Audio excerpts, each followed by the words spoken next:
नेपाली सार्वभौम भई फैलिएका मेची महाकाली सयौं थुङ्गा फुलका हामी एउटै माला नेपाली सार्वभौम भई फैलिएका मेची महाकाली प्रकृतिका कोटि कोटि सम्पदाको आचला वीरहरूका रगतले स्वतन्त्र आचला ज्ञान भूमि शान्ति भूमि तराई पहाड हिमाल अखण्ड यो प्यारो हाम्रो मातृभूमि नेपाल बहु जाति भाषा धर्म संस्कृति छ विशाल अग्रगामी राष्ट्र हाम्रो जय जय नेपाल।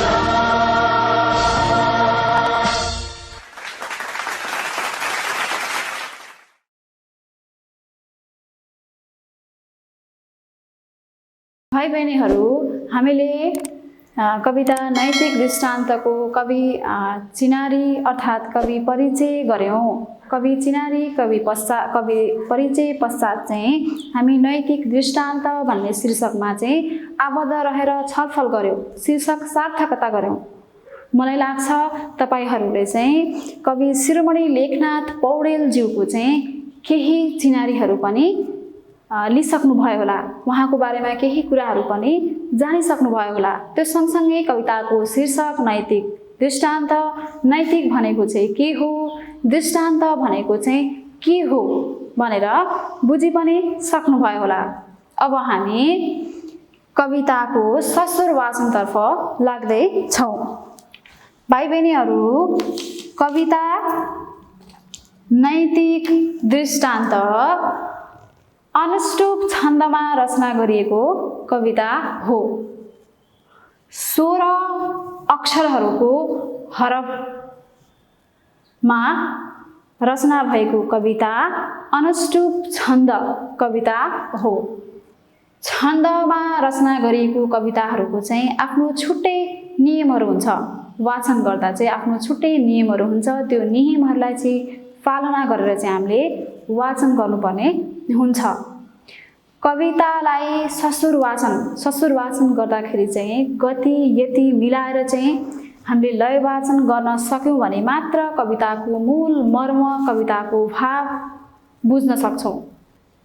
यदि हामीले कवितालाई ससुर वाचन गति यति लय मिलाएर ससुर वाचन गर्न सकेनौँ भने हामीले कविताको मूल मर्म बुझ्न सक्दैनौँ।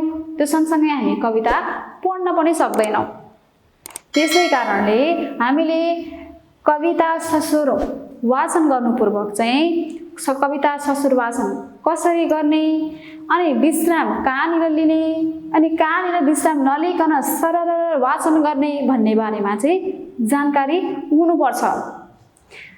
नैतिक दृष्टान्त कविता अनुष्टुप छन्दमा रचना गरेको कविता हो। उक्त कविता 16वटा अक्षरहरू मिलेर चाहिँ एउटा हरफ बनेको हुन्छ। उक्त हरफमा चाहिँ 8वटा अक्षरमा गएपछि हामी विश्राम लिनुपर्छ। 8वटा अक्षरमा गएपछि चाहिँ हामी रोक्नुपर्छ भाइ बहिनीहरू। अनि 8वटा अक्षरमा गएर विश्राम लिइसकेपछि हामी फेरि निरन्तर ससुर वाचनतर्फ गर्छौँ। यो 8 अक्षरले मिलेर बनेको, यो 8वटा अक्षरहरूमा चाहिँ 8वटा अक्षरहरू मिलेर बनेको एउटा हरफलाई चाहिँ श्लोक पनि भनिन्छ भाइ बहिनीहरू। ल हेर्नुहोस् है त भाइ बहिनीहरू, हामी 8 अक्षरमा गएपछि चाहिँ विश्राम लिन्छौँ, रोकिन्छौँ, अनि त्यो सँगसँगै हामी वाचन गर्छौँ। सुरुमा म वाचन गर्छु अनि म सँगसँगै तपाईहरू हँसिलो, रसिलो र सुरिलो आवाजमा चाहिँ म सँगसँगै वाचन गर्नुहोस् है त भाइ बहिनीहरू। ल तपाईहरूले आफ्नो पाठ्यपुस्तक अगाडि राख्नु भइसक्यो होला। म सँगसँगै पाठ्यपुस्तक हेरी कविता ससुर वाचनतर्फ लागौँ।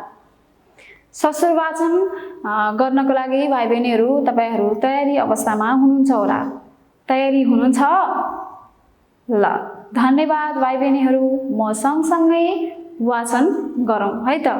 उपकारी गुणी व्यक्ति नुहिरहन्छ निरन्तर, फलेको वृक्षको हाँगो नझुकेको कहाँ छ र।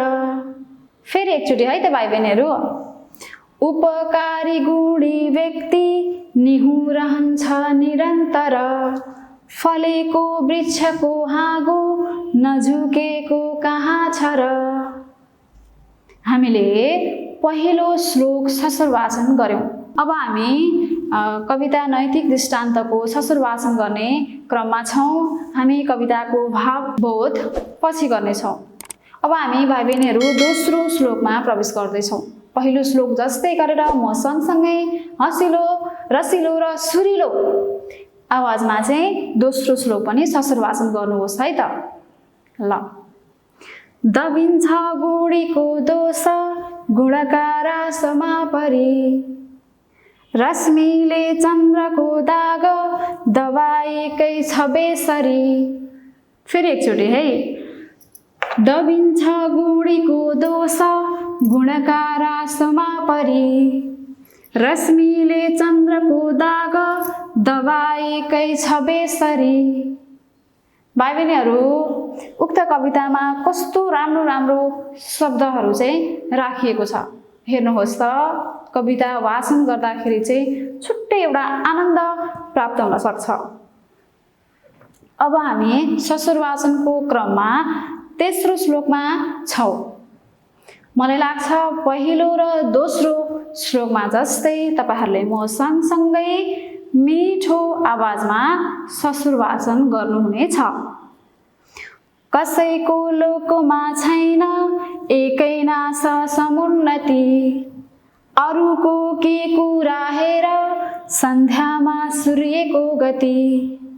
फेरि एकचोटि, कसैको लोकमा छैन एकै नास समुन्नति, अरूको के कुरा हेर सन्ध्यामा सूर्यको गति।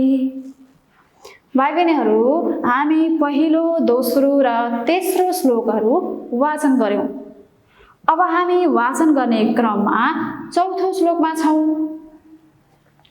मिलेर काम गर्नाले हुन्छ अत्यन्त फाइदा, एकता हेर कस्तो छ मौरीको महमा सधा। पुनः एकपटक, मिलेर काम गर्नाले हुन्छ अत्यन्त फाइदा, एकता हेर कस्तो छ मौरीको महमा सदा।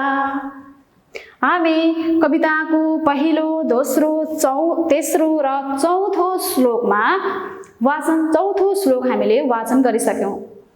अब हामी कविताको पाँचौं श्लोकमा प्रवेश गर्दैछौं।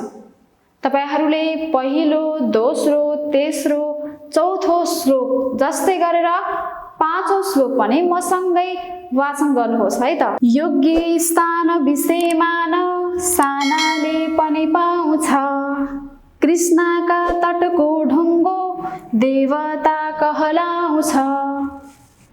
योग्य स्थान विषयमान सानाले पनि पाउँछ, कृष्णका तटको ढुङ्गो देवता कहलाउँछ।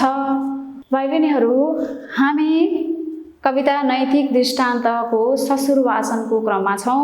ससुर वाचनको क्रममा हामीले पहिलो दोस्रो तेस्रो चौथो र पाँचौं श्लोक पनि ससुर वाचन गरिसक्यौं।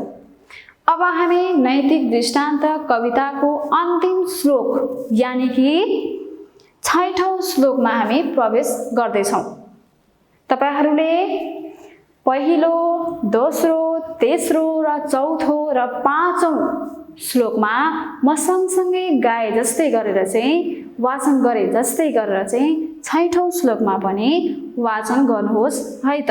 मूर्खका मनमा अरुति गाली तुल्य बिझाउँछ, दूध पान गरी सर्प खाली विष बगाउँछ। मूर्खका मनमा अरुति गाली तुल्य बिझाउँछ, दूध पान गरी सर्प खाली विष बगाउँछ। दूध पान गरी सर्प खाली विष बगाउँछ, खाली विष बगाउँछ। धन्यवाद भाइ बहिनीहरू। कविता नैतिक दृष्टान्त म सँगसँगै रिलो हँसिलो रसिलो आवाजमा चाहिँ ससुर वाचन गर्नुभयो होला। भाइ बहिनीहरू, हामीले कविता नैतिक दृष्टान्त भन्ने ससुर वाचन गऱ्यौँ। उक्त कवितामा शिरोमणि लेखनाथ पौडेलज्यूले कविताको माध्यमबाट चाहिँ नैतिक मूल्य मान्यता चाहिँ दर्शाउन खोज्नु भएको छ। नैतिक मूल्य मान्यता, नैतिक नियम, नैतिक आचरणहरू चाहिँ कसरी आर्जन गर्न सकिन्छ भनेर चाहिँ उक्त कवितामा चाहिँ विभिन्न उदाहरणहरू जस्तै प्रकृतिसँग, जगतकर्ता सूर्यसँग, मौरीसँग, मौरीको एकतासँग, अनि त्यो सँगसँगै काली गण्डकीको ढुङ्गासँग र सर्प जस्ता वस्तुहरूसँग चाहिँ उदाहरणहरू जोडेर चाहिँ नैतिक मूल्य, नैतिक नियम, नैतिक आचरणको बारेमा चाहिँ प्रष्ट पार्न खोज्नु भएको छ।